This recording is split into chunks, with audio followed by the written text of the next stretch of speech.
বিষ্ণুনবীর কিন্তু টাকা পয়সা ছিল না জানেন, ছাগল চড়াতো। কাউবয় কাউবয় বলেছে তো রাসূলকে, এটা নিয়ে একটু চলছে, সমালোচনা চলছে। ও তো নিন্দা করে বলেছে, নিন্দা করে বলেছে যারা রাসূলকে নিন্দা করে কিছু বলবে সে হত্যার যোগ্য। সরকারি ক্ষমতা থাকলে তাকে আটকে ফাঁসি দিয়ে দিবে। আল্লাহ রসুলকে কাউবয় বলছে না? আল্লাহ রসুলকে কি বলছে? যে আল্লাহ রসুল নাকি কাউবয় ছিলেন, অথচ হুজুরের এই তাফসিরই জানা নেই। আপনি সূরা বাকারা আজকে খুলে দেখবেন, সূরা বাকারার 104 নম্বর আয়াত।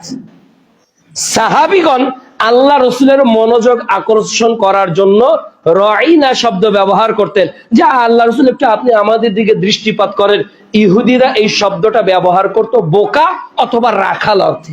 একই আরবি শব্দ, অর্থ হলো আল্লাহ রসুল আমাদের দিকে একটু দেখুন, আমাদের কথা একটু শুনুন। এর আর একটা অর্থ হলো বোকা অথবা রাখাল।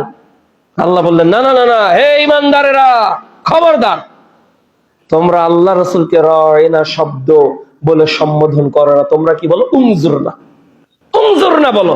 তাহলে বোঝা যাবে এখানে আর ওরা অন্য অ্যাপ্রোচ করতে পারবে না।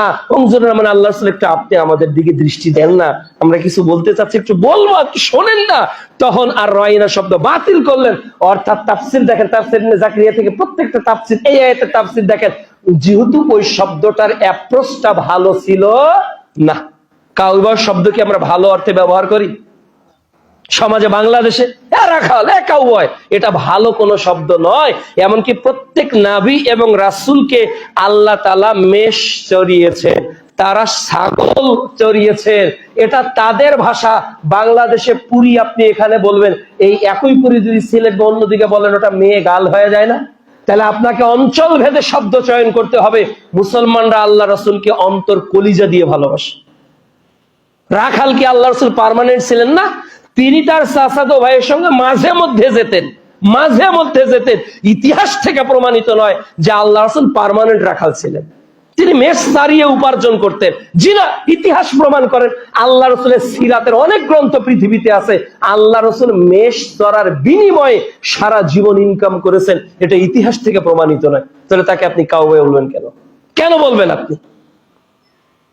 আজকে ইসলামটা স্টাইলিস্ট হয়ে গেছে। আল্লাহ রসুলকে সম্বোধনের ক্ষেত্রে সবচেয়ে দামি শব্দ ব্যবহার করতে হবে, সবচেয়ে দামি শব্দ, যেটা উচ্চাঙ্গের শব্দ, যেটাতে মানুষের সম্মান বোধ বেড়ে যাবে, যেটাতে মানুষের আগ্রহ বোধ বেড়ে যাবে, যেটার কারণে আল্লাহ রসুলের সম্মানটা বৃদ্ধি হয়। এইরকম অ্যাপ্রোচ করা কি উম্মাহ হিসেবে আমার উচিত না? উচিত কিনা? নিঃসন্দেহে উচিত।